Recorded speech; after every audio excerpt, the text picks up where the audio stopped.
നമസ്കാരം. A1 വാർത്തയിലേക്ക് സ്വാഗതം. LDF തിരുമേനി ലോക്കൽ തിരഞ്ഞെടുപ്പ് റാലി തിരുമേനി ഗവൺമെൻറ് ഹൈസ്കൂൾ പരിസരത്ത് നിന്ന് ഇന്നലെ വൈകുന്നേരം 5:30 വാദ്യമേളങ്ങളുടെയും മുത്തക്കുടകളുടെയും നൂറുകണക്കിന് പ്രവർത്തകരുടെയും അകമ്പടിയോടെ ആരംഭിച്ച് തിരുമേനി ടൗണിൽ സമാപിച്ചു.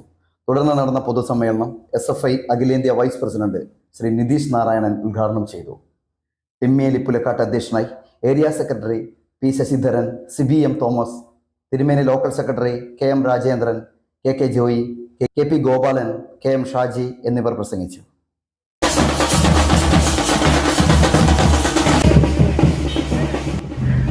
പാർലമെന്റ് മണ്ഡലം തെരഞ്ഞെടുപ്പ് കേരളത്തിൽ അവസാന ഘട്ടത്തിലേക്ക് കിടക്കുകയാണ്. ഇതിന്റെ ഭാഗമായി രാഷ്ട്രീയ പാർട്ടികൾ മുഴുവൻ സമയ പ്രവർത്തനവുമായി നാടെങ്ങും നിറഞ്ഞു നിൽക്കുകയാണ്.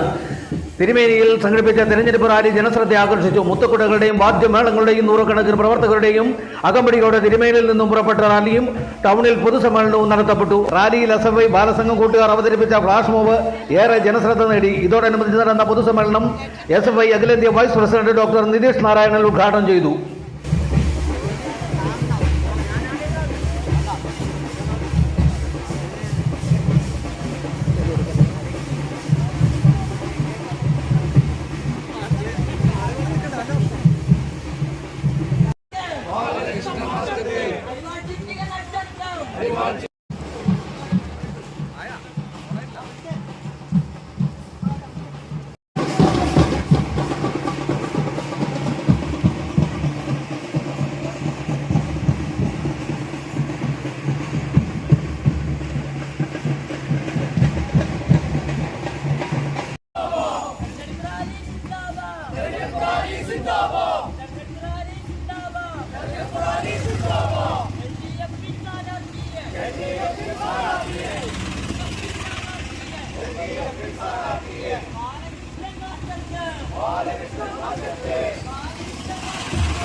ഈ പരിപാടി ഉദ്ഘാടനം ചെയ്യുന്നത് SFI അഖിലേന്ത്യാ വൈസ് പ്രസിഡന്റ് സഖാവ് ഡോക്ടർ നിതീഷ് നാരായണനാണ്.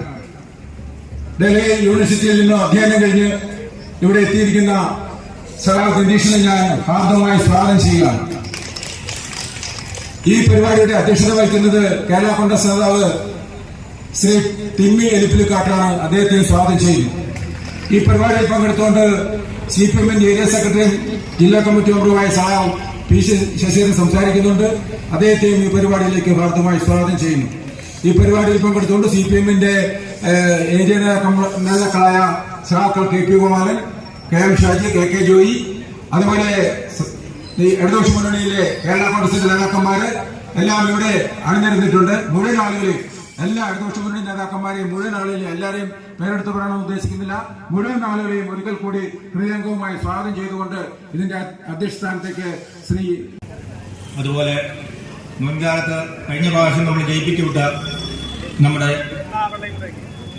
MP നമ്മുടെ നാടിനു വേണ്ടി എന്ത് ചെയ്തു എന്നുള്ളത് നമ്മൾ ഓരോരുത്തരും അതിനെക്കുറിച്ച് ചിന്തിച്ച് നമ്മുടെ സമ്മതിദാനാവകാശം അത് ഫലപ്രദമായി ഉപയോഗിക്കണമെന്നും ആണ് എനിക്ക് പറയാനുള്ളത്. തെരഞ്ഞെടുപ്പിന്റെ അവസാന ഘട്ടത്തിലാണ് നമ്മളുള്ളത്. സാധാരണ ഈ മധ്യദൂര ഓട്ടക്കാരുണ്ടല്ലോ, 800 മീറ്റർ 1500 മീറ്ററൊക്കെ ഓടുന്ന ആളുകൾ, അവരോടുമ്പോൾ ആദ്യം മുതൽ അവസാനം വരെ ഒരേ വേഗതയിലല്ല ഓടുക. അത് ഓടാൻ പോയിട്ടുള്ള ആളുകൾക്ക് അറിയാം, അങ്ങനെ ഓടിയാൽ ഓട്ടം തീരൂല. മറിച്ച് ആദ്യം ഒന്നോടി ഒന്ന് മുന്നിലെത്താൻ വേണ്ടിയിട്ട് ശ്രമിക്കും. അതിനുശേഷം ഒരു നിശ്ചിത വേഗത നിലനിർത്തി ആ വേഗത തുടർന്ന് തളരാതെ, ക്ഷീണിക്കാതെ, വീഴാതെ, എന്നാൽ വലിയ തരത്തിൽ ശരീരത്തിനെ ബാധിക്കാത്ത തരത്തിലാണ് ഒരു നിശ്ചിത വേഗത്തിലേക്ക് ഓടുക.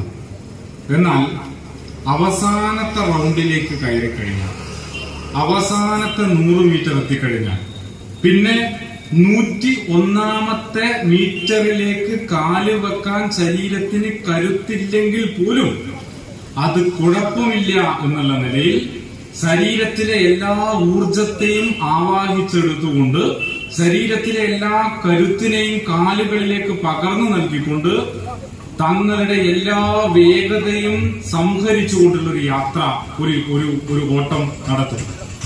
ആ ഓട്ടമാണ് ആ മത്സരത്തിലെ വിജയിയെ നിർണയിക്കുക.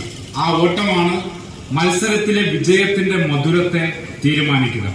ആ അവസാനത്തെ 100 മീറ്ററിലേക്കാണ് ഇപ്പോ നമ്മൾ എത്തിച്ചേർന്നിട്ടുള്ളത്. എന്ന് വെച്ചാൽ തെരഞ്ഞെടുപ്പ് പ്രചരണം അവസാനിക്കുകയല്ല, മറിച്ച് തിരഞ്ഞെടുപ്പ് പ്രചരണത്തിന്റെ അവസാനത്തെ ലാപ്പിൽ ഇതുവരെ നമ്മൾ ഓടിയതിലും എത്രയോ ഇരട്ടി വേഗതയിൽ, എത്ര വേഗതയിൽ നമുക്ക് ഓടാൻ വേണ്ടി സാധിക്കുമോ, എത്ര കരുത്തോടെ പ്രവർത്തിക്കാൻ വേണ്ടി സാധിക്കുമോ, ആ ഊർജമെല്ലാം നമ്മളുടെ ശരീരത്തിലേക്ക്, മനസ്സിലേക്ക്, വാക്കുകളിലേക്ക്, കാലുകളിലേക്ക് ആവാഹിച്ചുകൊണ്ട് അവസാനത്തെ ലാപ്പ് ഓടുവാൻ വേണ്ടിയിട്ട് നമ്മൾ തയ്യാറെടുത്ത് നിൽക്കുമ്പോഴാണ് ഈ റാലി നടക്കുന്നത്.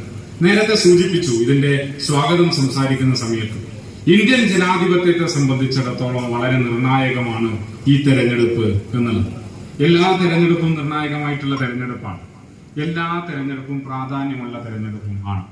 പ്രാധാന്യം കൂടിയ തെരഞ്ഞെടുപ്പും പ്രാധാന്യം കുറഞ്ഞ തെരഞ്ഞെടുപ്പും ഇല്ല. എന്നാൽ എന്താണ് ഈ തെരഞ്ഞെടുപ്പിനെ സവിശേഷമാക്കുന്നത്? അത് നേരത്തെ സൂചിപ്പിച്ചിട്ടുള്ള വാചകമാണ്. ഇന്ത്യൻ ജനാധിപത്യം ബാക്കിയാകുമോ എന്ന് തീരുമാനിക്കപ്പെടുന്ന ഒരു തെരഞ്ഞെടുപ്പാണ് ഈ തെരഞ്ഞെടുപ്പ്. എന്ന് വെച്ചാൽ എന്തല്ല അർത്ഥം? എന്ന് വെച്ചാൽ തെരഞ്ഞെടുപ്പ് എന്നാൽ ജനാധിപത്യം എന്നല്ല അർത്ഥം. അല്ലെങ്കിൽ ജനാധിപത്യം എന്ന് പറഞ്ഞാൽ തെരഞ്ഞെടുപ്പ് മാത്രമല്ല. ആളുകൾ ധരിച്ചിരിക്കുന്നത് തെരഞ്ഞെടുപ്പുണ്ടെങ്കിൽ ജനാധിപത്യം ഉണ്ട് എന്ന് വെച്ചാൽ എന്താണ് ജനാധിപത്യം എന്ന് ചോദിച്ചാൽ തെരഞ്ഞെടുപ്പ് എന്നാണ് പല ആളുകളും പറയാം. എന്നാൽ വർഷത്തിൽ 2 തവണ നമ്മൾ പോളിംഗ് ബൂത്തിൽ പോകുന്ന പരിപാടിയെ പറയുന്ന പേരല്ല ജനാധിപത്യം. നമുക്ക് 1-2 തവണ വോട്ട് ചെയ്യാനുണ്ട്, അവകാശമുണ്ട് എന്നുള്ളതിന്റെ പേരല്ല ജനാധിപത്യം. ജനാധിപത്യം എന്നാൽ മനുഷ്യന് അന്തസ്സോടെ ജീവിക്കുവാൻ വേണ്ടി പറ്റുന്ന സമൂഹത്തിന്റെ പേരാണ് ജനാധിപത്യം എന്നുള്ളത്. അല്ലാണ്ട് എന്തല്ല 2 വട്ടം വോട്ട് ചെയ്യാൻ വേണ്ടിയിട്ട് അവകാശമുണ്ടോ ഇല്ലയോ എന്നുള്ളതിന്റെ പേരല്ല ജനാധിപത്യം. നിങ്ങൾ KS അമ്മുക്കുട്ടി ചേച്ചീനെ കുറിച്ചിട്ട് കേട്ടിട്ടുണ്ടോ എന്ന് എനിക്ക് അറിയില്ല. പക്ഷേ ഈ നാട് തിരുവേനിയും പ്രാപ്പോയിലും ചെറുപുഴയെല്ലാം ഉൾപ്പെടെയുള്ള നാട് കുടിയേറ്റ ജനതയുടെ നാട് കൂടിയാണ്. നമ്മുടെ പൂർവികരിലേക്ക് നോക്കിക്കഴിഞ്ഞാൽ എത്രയോ കാതങ്ങൾ കടന്ന് വർഷങ്ങൾക്ക് മുമ്പ്